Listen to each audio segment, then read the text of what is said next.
pag-uusapan natin ngayon ang tungkol sa salitang name dropping, kasi lagi natin itong may experience, lalong-lalo na pag duty tayo sa labas. Anyway, name dropping have two meanings, either for scamming or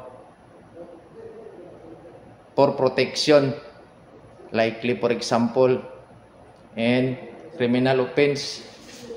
Ito yung pagbabanggit ng mga pangalan ng iba't ibang matataas na tao, posisyon ng tao, either sa gobyerno man o ma-private sectors. Ito yung binabanggit kadalasan pag nagigipit to gain favors. Yan.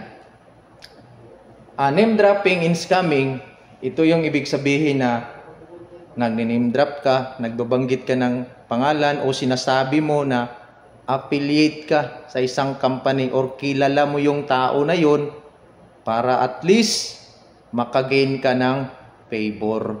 Yan, nag-name drop ka. Pangalawa, name dropping because to excuse criminal offense.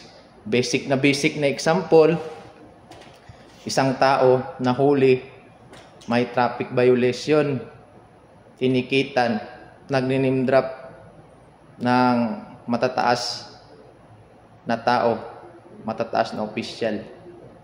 Nag-name drop para makapag-excuse doon sa kanyang violation.